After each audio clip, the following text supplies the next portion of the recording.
মারে বন্দে বেটি রে, আমার আল্লাহ কি বলছেন শোনেন মা।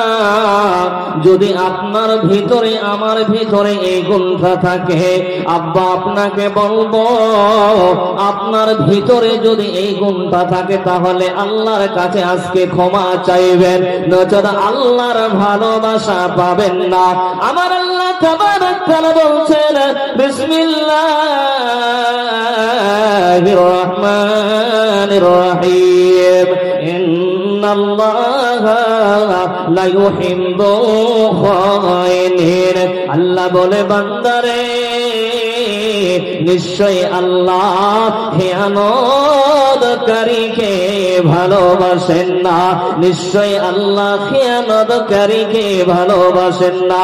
তাহলে বাবা বলো, এটা আমার কথা নয়, এটা আপনার কথা নয় যে আল্লাহ তাবারক তাআলা আপনাকে আমাকে দুনিয়াতে পাঠিয়েছেন। আমার দয়াল আল্লাহ বলে দিয়েছেন কোরআনে, যারা আমানতের খেয়ানত করবে রে, আমার আল্লাহ বলে নিশ্চয় আল্লাহ আমানতের খেয়ানতকারীকে ভালোবাসেন না। এরকম মাল আপনাদের এলাকায় আছে যে আমানত দিয়েছে সে আমানতের খেয়ানত করে? এ বাবা কথা বলুন, আছে? জি, আপনাদের এলাকা নাই? আমানত দিয়েছে সে আমানতের খেয়ানত করেন না? না, আপনারা হয়তো বুঝতে পারেননি।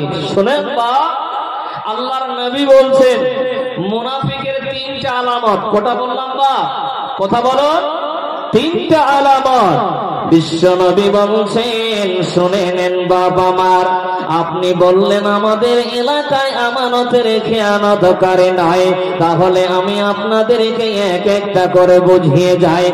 এক নাম্বারটা একটু ভালো করে বুঝিয়ে দিই, এটা আমার কথা নয়, জনাবে মুহাম্মদুর রাসূলুল্লাহ সকলে বলেন সাল্লাল্লাহু তাআলা আলাইহি সাল্লাম বলছেন, ইজা হাদাসা কাযাবা।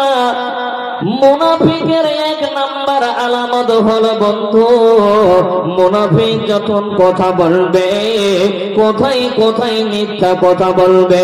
এমন মাল আপনাদের এলাকায় আছে বলুন? আছে না? হয়তো নাই, আছে? জি, তাহলে ভরি ভরি আমার চাচা বলছে ভরি ভরি আছে, বলেন সুবহানাল্লাহ। বন্ধু আমার, এটা আমার কথা নয়, আল্লাহর নবী বলছেন মুনাফিকের তিনটা আলামত। এক নাম্বার আলামত হলো যে কোথায় কোথায় মিথ্যা কথা বলবে। এবার শোনেন বন্ধুরে, কেউ তো হয়তো দাঁতগুলো বের করলেন, মা বোনেরা হয়তো হাসে, মা বোন বেটি খালা, এটা আমার কথা নয়, আল্লাহর নবী বলছেন ফজরের নামাজের পরে আল্লাহর নবী সাহাবীদেরকে বলছেন, সাহাবারা তোমরা কি আজকে কেউ শোনো স্বপ্ন দেখেছ? তো সাহাবীদের মধ্যে যদি কারো বলার হতো তাহলে তারা বলতো, আর যাদের বলার মন হতো না তারা বলতো না।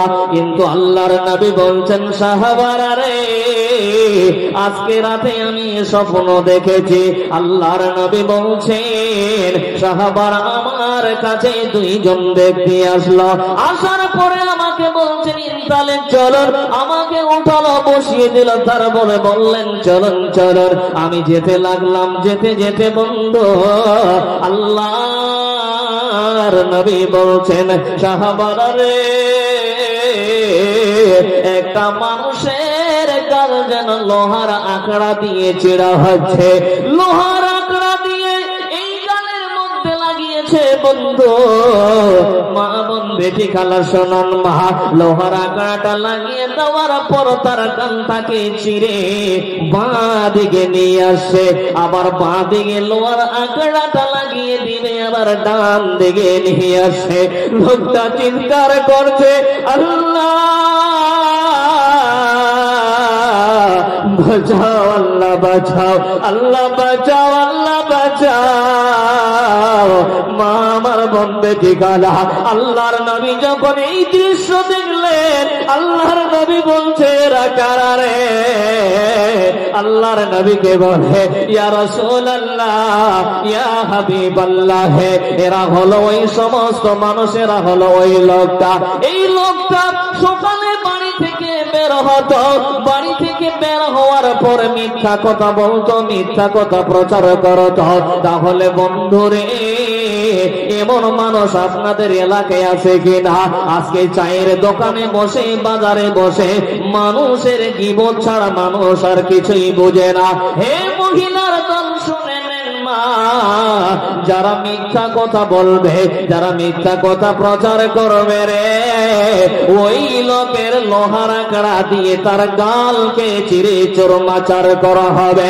ওই লোকটা চিৎকার করবে, আমার ভাইয়ের বারে আমি মিথ্যা কথা বলেছি, আমার জাউয়ের বারে আমি মিথ্যা কথা বলেছি, আমার দাদার বারে আমি মিথ্যা কথা বলেছি। দয়াল মাবুদ গো, আমাকে মাফ করে দেন। তাই বলবো বাবা আমার, এই গুণটা যদি আপনার ভিতরে থাকে, আল্লাহর কাছে আজকে তওবা করুন, বলেন আস্তাগফিরুল্লাহ। আসসালামু আলাইকুম ওয়া রাহমাতুল্লাহ। মা ও বোনেরা, আপনাদেরকে বলা হচ্ছে যে আপনারা সম্মুখে এগিয়ে যান। আপনাদের পিছনে মহিলাদের বসার জায়গা হচ্ছে না, তাই আপনাদেরকে অনুরোধ করে বলছি যে আপনারা একটু একটু করে এগিয়ে যান।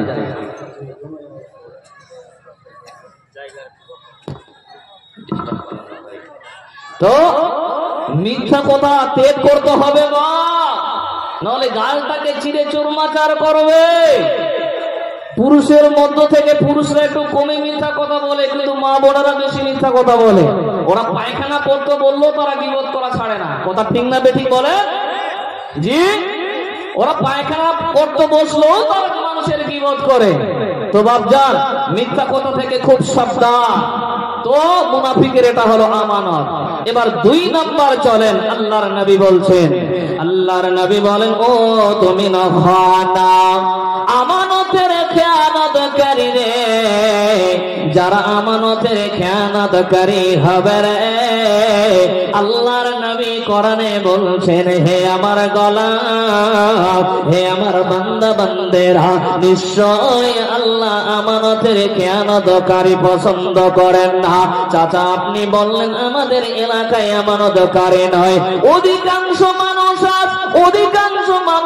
মানুষের কাছে ধার নেই কি নেই না? বলুন বাবা আমার, নিচ্ছে কি নিচ্ছে না বলেন? এবার টাকাটা ধার নেওয়া হলো, টাকাটা নিল বন্ধু। এবার ধার নেওয়ার পরে এবার তারা তো আমানতের খেয়ানত করে। আর কিছু মানুষ হচ্ছে অনেক টাকা আছে, হয়তো টাকাটা তার কাছে জমা দিল, বলল চাচা আপনাকে এই টাকাটা আমি জমা দিলাম, আমি 5 তারিখে আপনার কাছে টাকাটা নেব। এবার চাচা কি করলো? টাকাটাকে খরচা করে ফেলেছে। 5 তারিখে গেছে, বলে চাচা আমার টাকাটা আপনি দেন। তো বলে বেটারে খরচা হয়ে গেছে, 10 তারিখে আসো।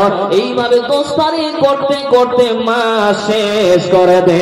তো আল্লাহ তাবারক তাআলা বলেন, যারা আমানতের খেয়ানতকারী রে, নিশ্চয়ই আল্লাহ আমানতের খেয়ানতকারীকে পছন্দ করেন না। যারা আমানতের খেয়ানতকারী করবে, আমার আল্লাহ ওই মানুষকে ভালোবাসেন না। জি, টাকাটা আপনাকে রেখে দিয়েছে, 5 দিন টাইম দিয়েছে, ওই 5 দিনের মধ্যে আপনাকে টাকাটা ঘুরে দিতে হবে। যদি না দেন তো আমানতের খেয়ানত করবেন। এবং অধিকাংশ মানুষকে দেখা যায় কিছু রাখতে দিলে সেই জিনিসটাকে হয়তো খরচা করে দেয় বা নষ্ট করে দেয়, সেটাকে আর ঘুরিয়ে দেয় না। তো যারা এই জিনিসটা করবে, তো আল্লাহ তাবারক তাআলা ওই মানুষকে ভালোবাসবে না। এবার চলেন 2 নাম্বার পয়েন্টে। বিসমিল্লাহির রহমানির রহিম। কুল আতিউল্লাহ ওয়া والرسول فإن تولوا فإن الله لا يحب الكافرين আমার আল্লাহ তাবারাক তাআলা সূরা আল ইমরান 32 নম্বর আয়াতে বলছেন, বন্ধু শুনেন, আল্লাহ তাবারাক তাআলা বলে, বলা হে নবী তোমরা আল্লাহ ও তার রাসূলের অনুগত করো, তারপরে যদি তারা মুখ ফিরিয়ে নেয়, তারপরে যদি তারা মুখ ফিরিয়ে নেয়, আমার আল্লাহ বলে নবী তুমি বলে দাও তারা যেন আল্লাহর অনুগত করে, রাসূলের অনুগত করে। তারপরে এটা বলার পরও যদি তারা মুখ ফিরিয়ে নেয়, হে দুনিয়ার মানুষ রে, যারা আল্লাহর অনুগত থেকে মুখ ফিরিয়ে নেবে